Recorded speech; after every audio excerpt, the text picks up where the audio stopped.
We've got Kansas State coming in here tomorrow night. They're playing better than anybody in the league, and obviously have a extremely veteran team. I was looking back at the game from last year when we played them here, and it's the same guys. It's all the same guys that came in here and that ended up going to the Elite Eight. So for us, as good as Kansas State is, and as well as they're playing, the focus has to be all about us playing on our terms and playing on the offensive end the way that we want to play, moving the basketball, sharing the basketball, playing on the defensive end with the aggressiveness and the tenacity with which we've played when we've been at our best, and then most importantly, playing on our terms in terms of teamwork and response to any type of adversity that occurs during the game.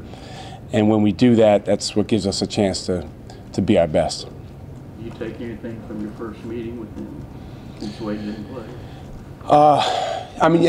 You take a few things basketball-wise, just in terms of the way they defend certain actions, some of the stuff they run. But for sure, with Dean Wade back, their lineup is different most of the time, and the way that they play through him is much different. And they've got a lot of their perimeter guys are playing really well right now too.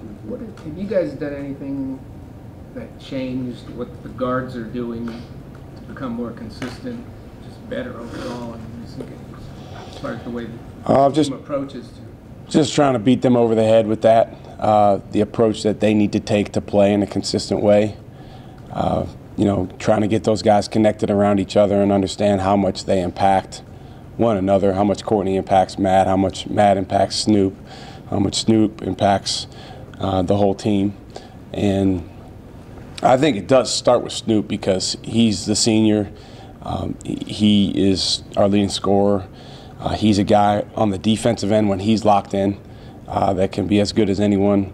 And I think the last couple weeks his approach has been really good. And so now with a tough opponent coming in here in Kansas State, that needs to not only continue but ramp up. Shaka, on that note, when Kerwin probably gets what you want, I mean, now he's been around you as long as he's been around you, but when you've lost 10 games and through your first 22, for those younger guys, I'm sure the confidence level's a little lower. And is it just a matter, like you said, beating them over the head with it and being the best version of yourself? Is that stuff that you just keep telling them and it works, or is it something that? We try to find different ways to tell them. We try to approach it from different angles as much as we can. And then, when the game starts, get them in as best as we can in that aggressive mindset, because our guys really have practiced very well over the past 2 weeks. Ever since we gave up 98 points to Georgia, we've not had one practice that hasn't been a war and that hasn't been very productive from the standpoint of our players' attitudes and getting better. But as I told them going into West Virginia, that doesn't guarantee you win the game. You have to go take the game, and you have to do the things that make your team the best it can be. And then the circumstances that come up in the game, like foul trouble, or like Dylan going 0 for 7, that sometimes can take away from your mental approach towards doing things the right way, and you just can't let it. You have to stay together. You mentioned confidence. I still think our guys, they have an understanding of the fact that we can beat anyone. They also know that if we're not at our best, anyone can beat us. So obviously we've got the first place team in our league coming in here on Tuesday, and we're going to have to play, really high level Texas basketball if we want to win. And that's been made very clear to our guys, and we'll continue to make that clear to them. Do you think in the last 2 weeks it's clicked more? I mean, they've sensed what you're asking of them more? They kind of get it? I think there's been progress in that way. And I think more importantly, even than that, our guys have come together with each other more because, it's I know a lot's made of coaching, and obviously it's a big part of our job to do what you're talking about. But when you've got 5 guys out there that are connected around one thing, I think it was Ray Lewis, he said it's hard to beat a group of men that see something. And so, but that can come and go. And so our job, is to try to create that dynamic where they all see the same thing and they care about it. Why has it become easier for your guards, it seems like at least, to get to the basket recently? Maybe Coleman, Snoop. Aggressiveness. I think, I sent Matt actually a video clip from the game. I don't really usually watch our games with the audio, so I don't know what the announcers say, but somebody sent this to me, and they said when Matt went so fast down the floor that the tables came off the papers came off the table. This was the TV guys talking. I don't know if that did or didn't happen, but that's what they said. And I sent it to him, and he was like, "Wow, that was fast." I said, "Yeah, that's what happens when you combine playing with aggressiveness and playing with that joy that you have when you're at your best." So I think that allows those guys to, get in the paint more. It's been a huge point of emphasis for us. We've been up and down as an outside shooting team. We've had our games where we shot the ball well. We've had our games where we didn't. But as a coach, you're going into any game, you think about, you want to be positive, but you also think about things that could make you struggle in the game.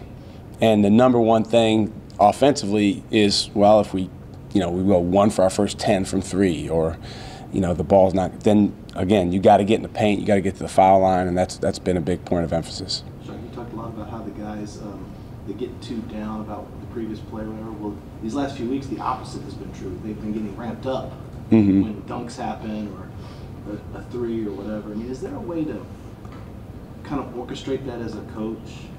I mean, if you, and I don't mean call a successful play from the sideline, you do that all the time, but you could, but that they're really good at getting traction and building successful plays off of one another. Most players are front runners. I mean, they just are. Most people are. It's really, really tough to be as positive and optimistic and in as good of a place when things aren't going well as you are when your team's on an 8-0 run, or like you said, you have a big highlight play, a dunk or a couple threes.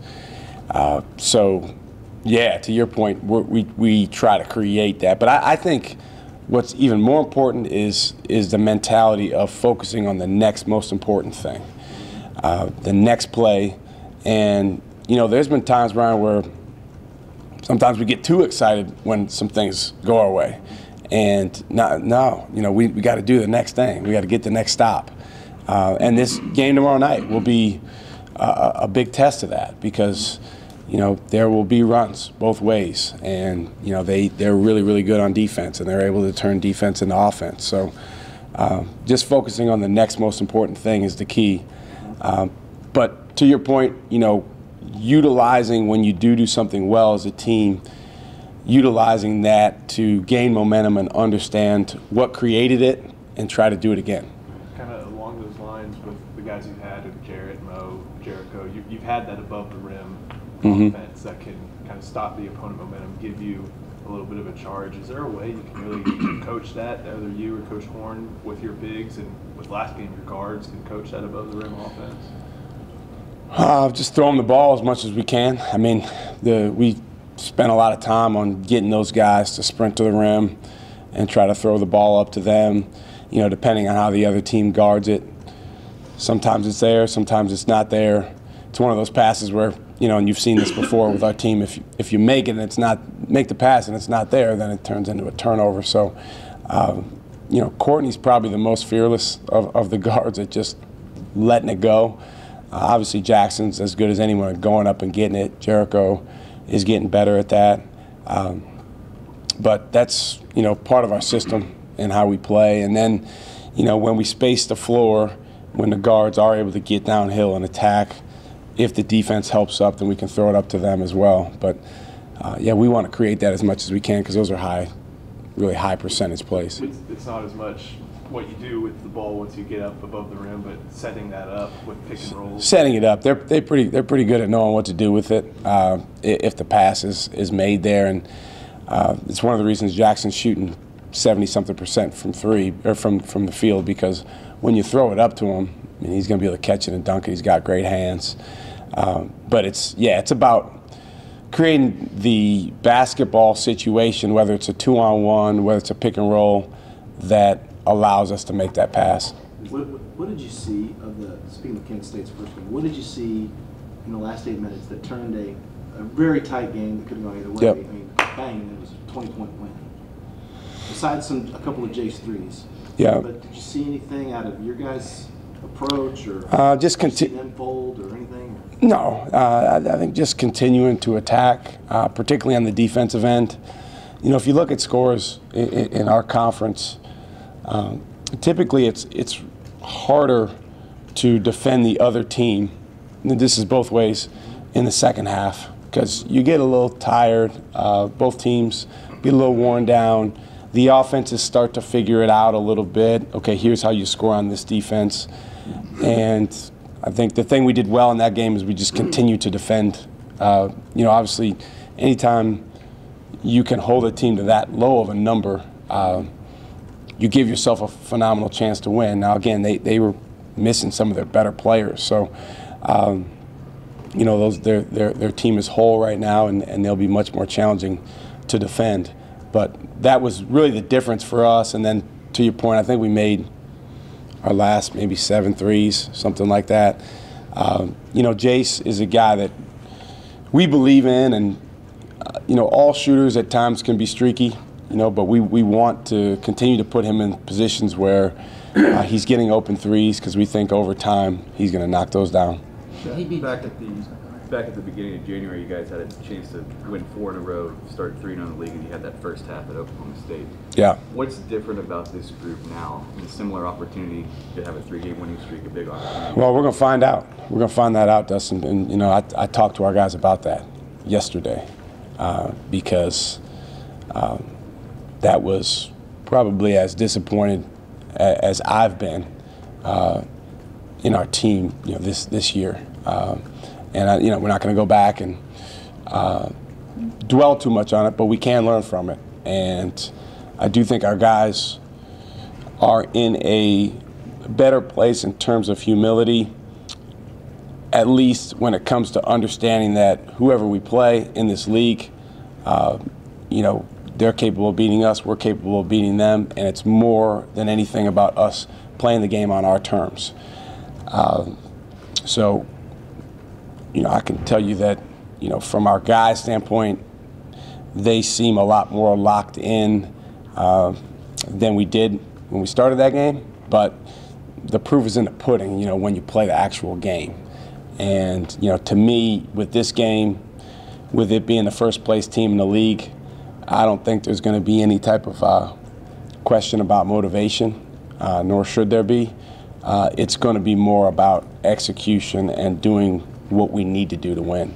You mentioned Jace a couple of games ago, I think it was hit 2 or 3 in a row out of the corner, and then he started taking them from the key and missing. Was that, I think it was Baylor, was it something they did to drive him out of his spot, or him just moving around? No, we want him to take open threes wherever he can get them.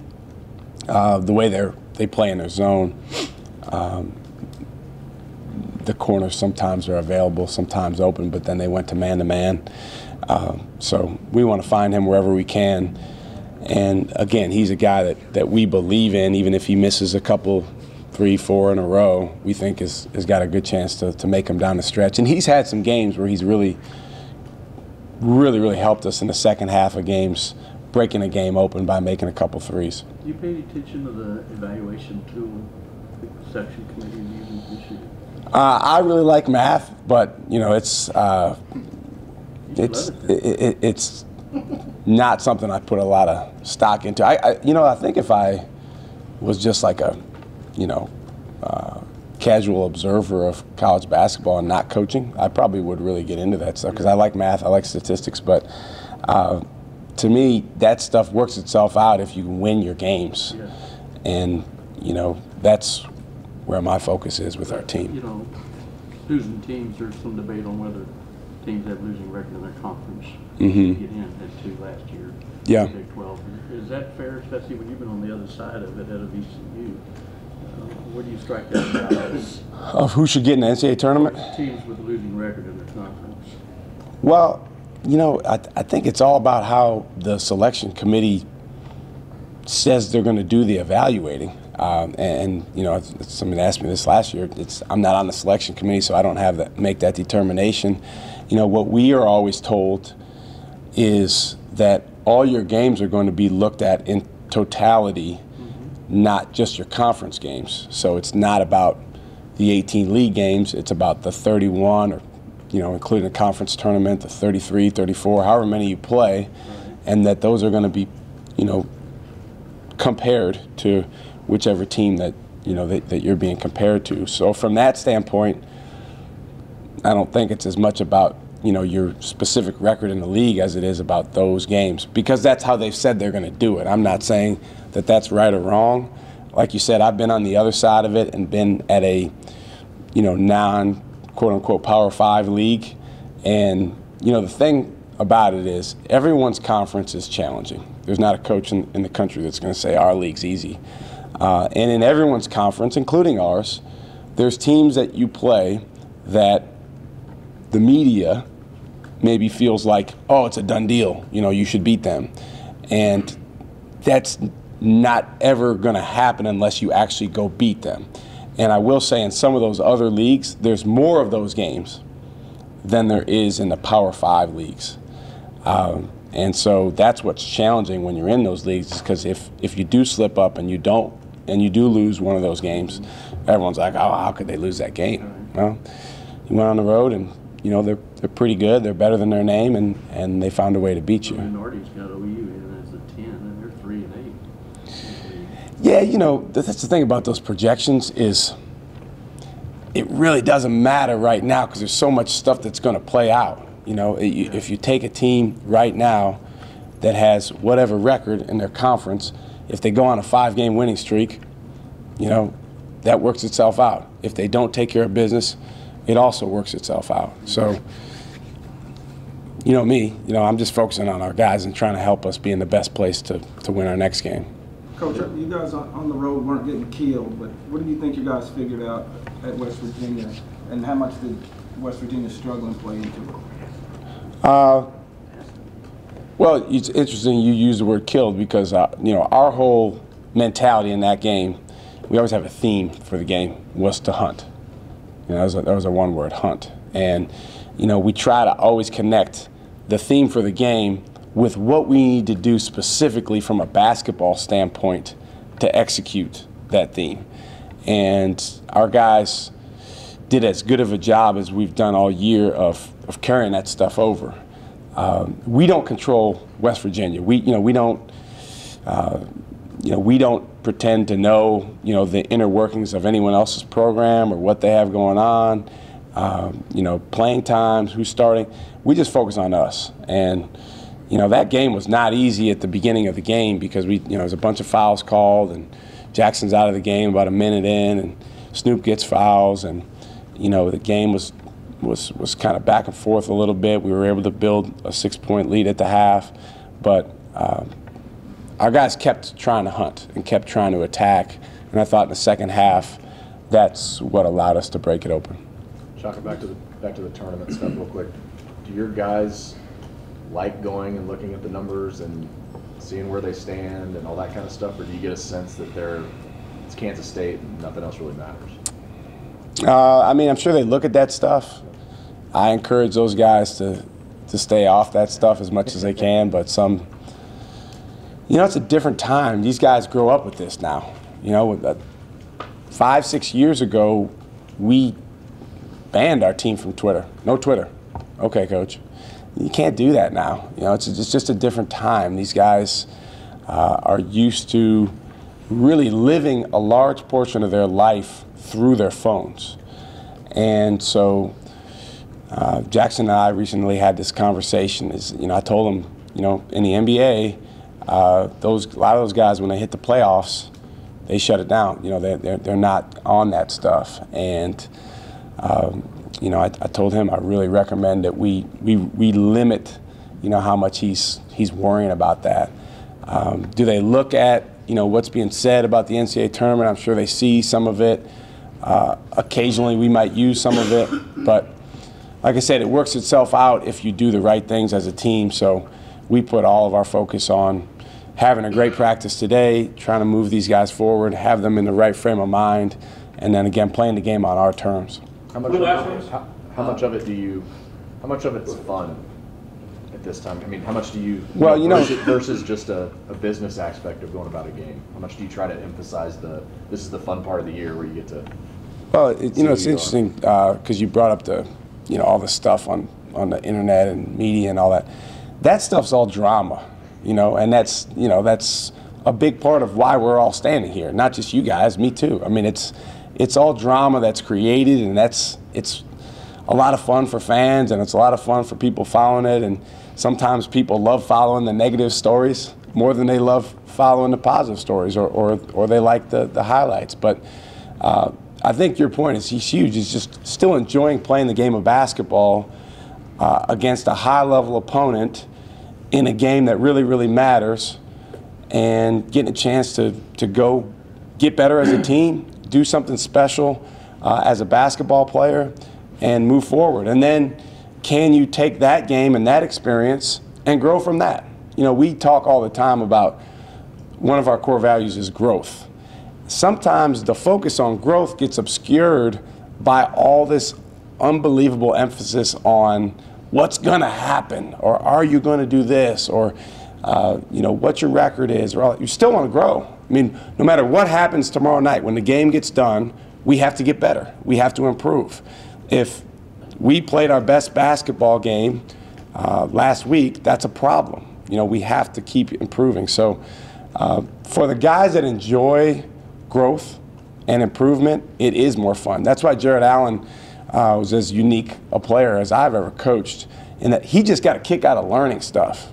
And he just had a certain way about him in that way. But again, in today's world where everything is so focused on what results are you going to be able to create, sometimes that does get obscured. I was wondering a couple things about offensive scheme. So when you were coming into the season, did you know that you were going to be so spread, pick and roll based, especially just with Jackson's rim running ability? Well, Jackson's taken on obviously an enhanced role on our team, even more so than we knew he would have at the beginning of the year.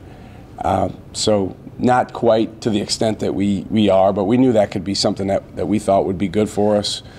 Our team has evolved, multiple times in the way that we're playing offense, and just trying to squeeze as many points as we can, out of the group that we have, again, because we have been sometimes up and down, shooting the ball from outside.